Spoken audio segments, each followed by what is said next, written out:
Hello everyone. Today we are going to learn about for loop, which is known as a definite loop.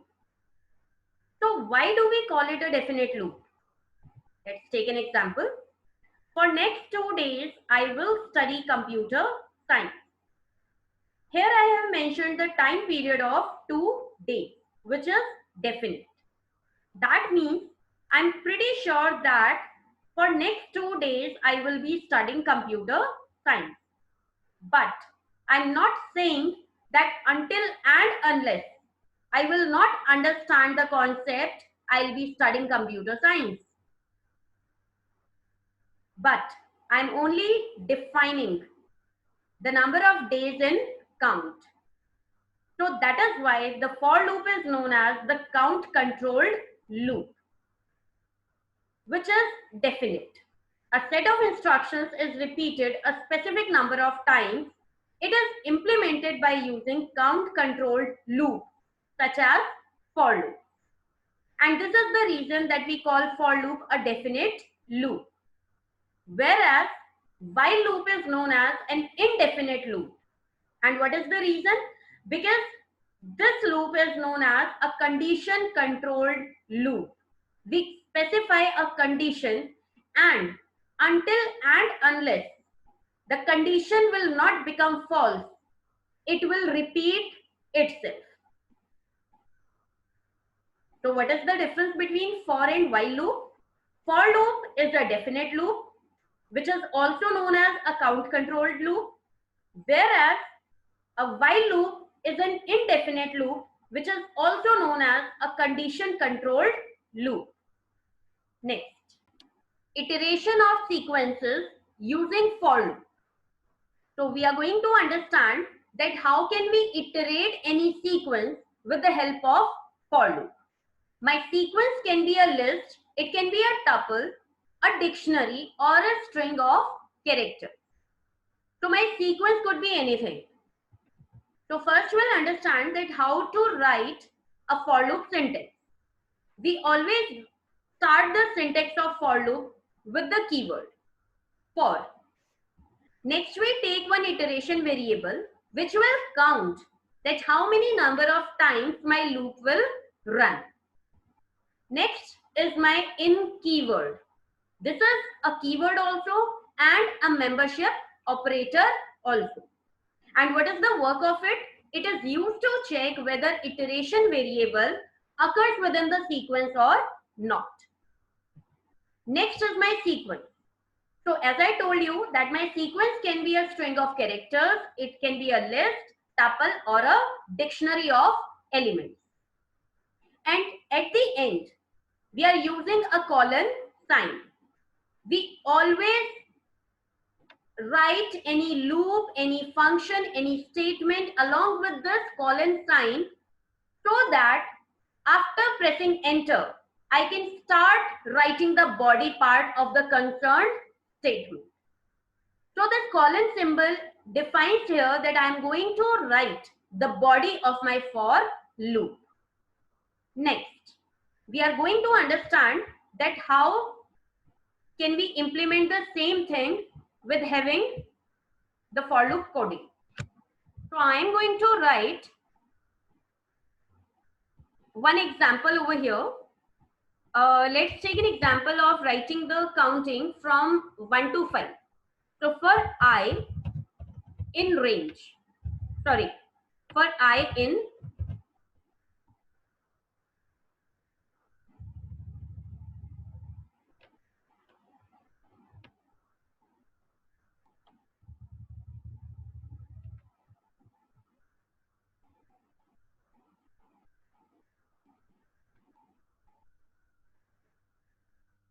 So I am going to understand this with the help of a coding example. Let's have a look. So for loop. Let's say I'm going to read my Python word using for loop. So I'll be writing for I in Python. So what does it mean? I have started my for loop having the keyword for, then I is a variable, which is my iteration variable. and in is my operator. So basically I am checking my I into Python word. Python is my sequence. So as I told you, my sequence can be a string of characters. So Python is a word which is a string of characters. After that I have used my colon, and as soon as I have pressed the enter key, my cursor has been indented a little bit to the right hand side. And that indentation is of 4 spaces.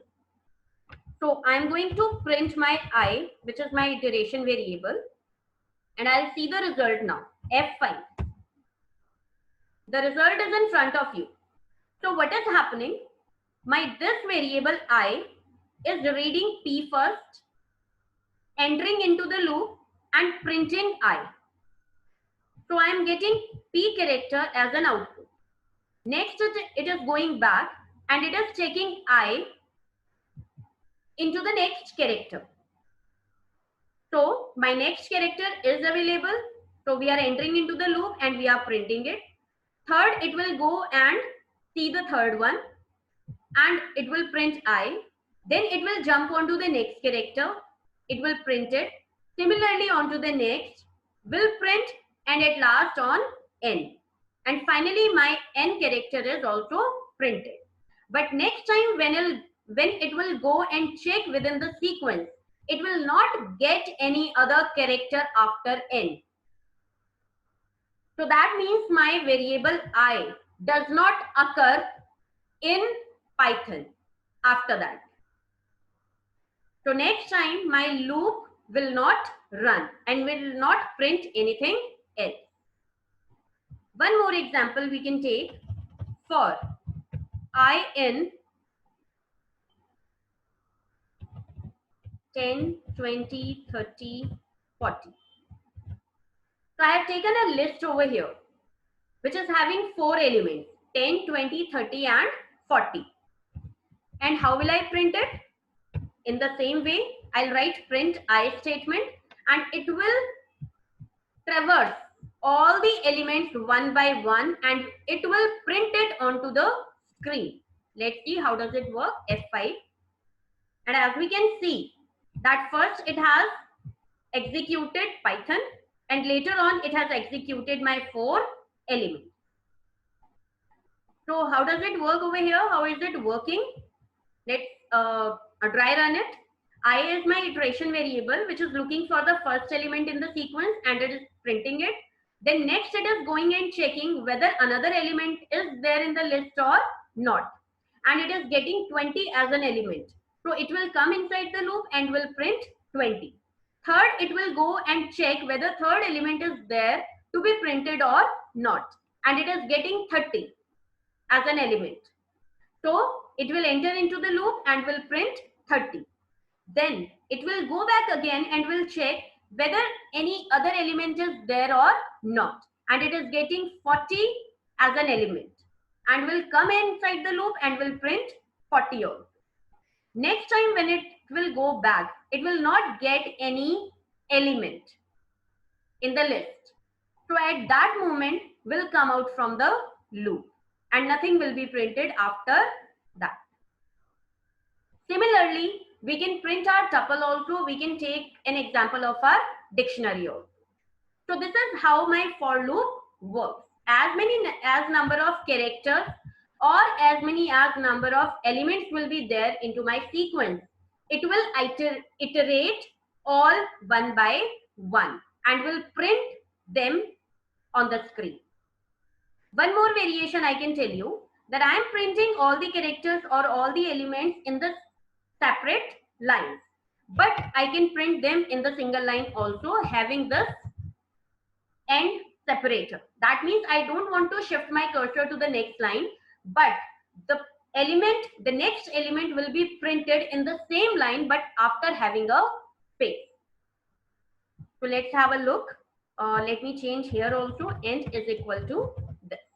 So I am giving a space between all the elements. I am not shifting them onto the next line. F5. And as you can see that Python is printed. So all the characters are having some space in between them and the equal space. Similarly here 10, 20 and 30. Now between my first and second program, I can give one print statement, so that after printing my Python, the cursor will automatically shift onto the next line and my second for loop will run. So F5, and we can see both the sequences are printed in the separate line. So print statement, empty print statement can be used for generating a next line. Let's move back. Next, range function in for loop. Now, there is a range function which is the inbuilt functionality of Python. And this function is used to iterate over a sequence of numbers. That means I can check, I can define a range, basically that 1 to 20, 1 to 40, 1 to 100 or till 1000. And how do we do it? Let's understand this. So this is the syntax of writing for loop having range function. We always start with the for keyword. Then we take one variable, and that variable, which is my iteration variable, we check whether it is within the range or not with the help of in operator. And this in operator is my membership operator. Next is my range function, which is not a user defined function but a built-in function. And my range function has 3 parameters inside. So let's have a look one by one. First is start. It defines the starting range. That means whether I want to start my number from 1, 2, 3 or 0. 0 is basically by default. If I want to start my sequence from 0, I need not to write it. Directly I can define my end range. So my ending number of the range, but it is always written as n plus 1. That means if I am writing 10 over here, so excluding 10, my range will be considered till 9. If I'm writing 20, so my range will be considered till 19. Next is step. Step means a jump. In while loop, if you remember that we take increment or decrement. So here my step value defines increment or decrement. So step value could be any. By default, it is 1. If I'm not writing any step value inside my range function, that means it will automatically increase the number by 1. But yes, if I want to take the jump of 2 or 3 or 4 numbers, then I can write over here number. So let's understand this with the help of an example. I'm taking one program for I in range 1, 11, 2. After that, I am writing the body part of my for loop, and in that I am only printing my iteration variable. So let's understand. This is my iteration variable. This is my range function. 1 is my starting of the range. I am defining that my range will start from number 1, not from 0. Next is my end. I have written 11. So that means the range will be considered till 10, excluding 11. Next is my step value. That means I am going to take the increment of 2. Next. Now, finally, we are going to start with our for loop. So first we are checking whether 1 is within the range or not. Because very first time my I value is 1. So condition becomes true.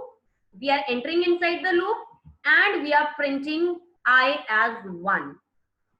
Next, we are going back and it will be incremented by 2. So my I value has become 3 now. So we are checking whether 3 is within the range or not. And what is my range? 1 to 11.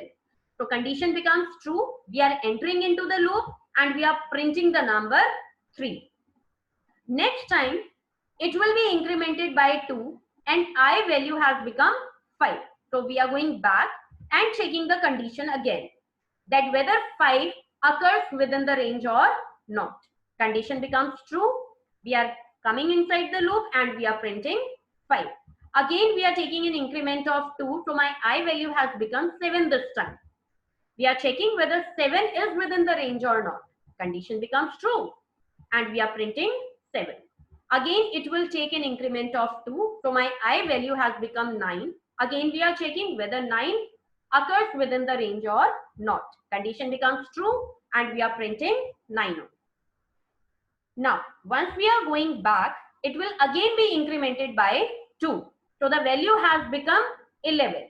Now we are checking whether 11 occurs within the range or not.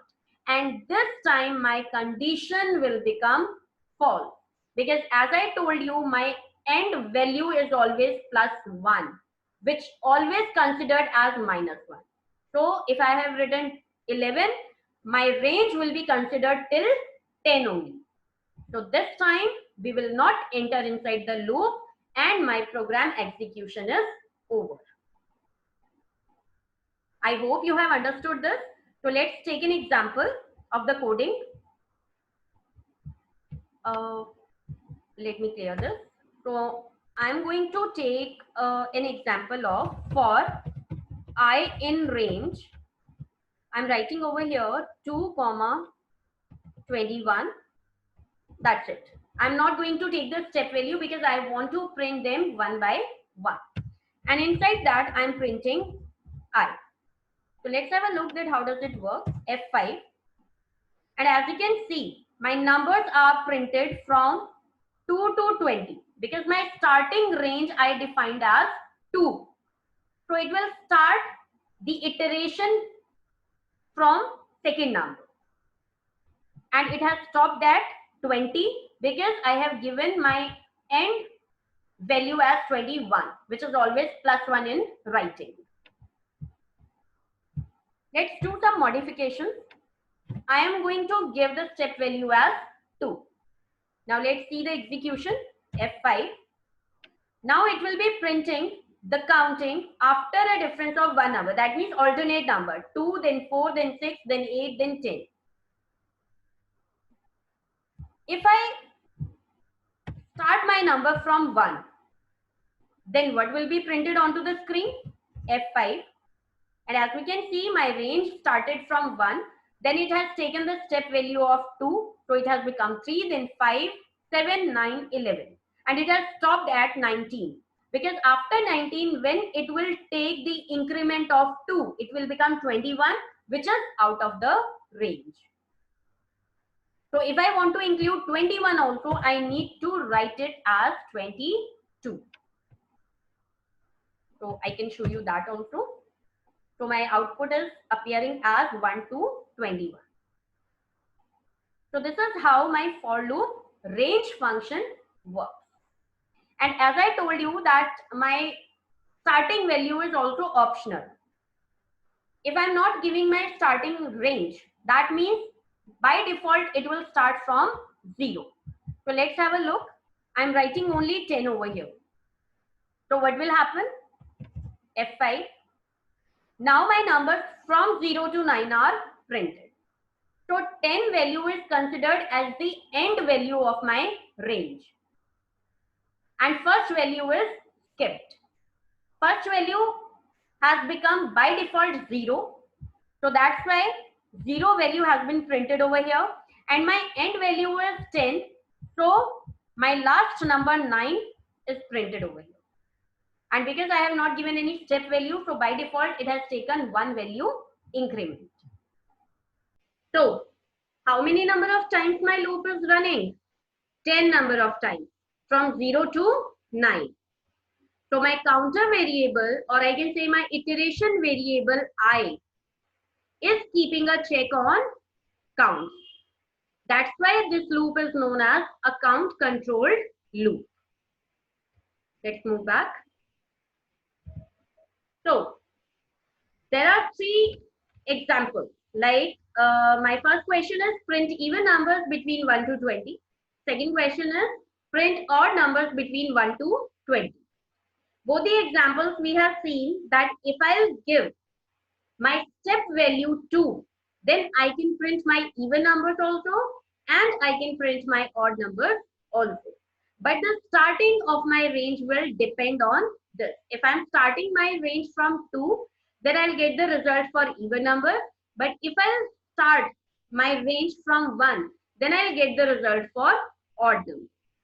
Now the third question is print the factorial of 5. So for this, you need to watch my next video. In that video, we'll talk about what is factorial and how to calculate it, and some more examples like Fibonacci series. Till then, practice for these basic concepts.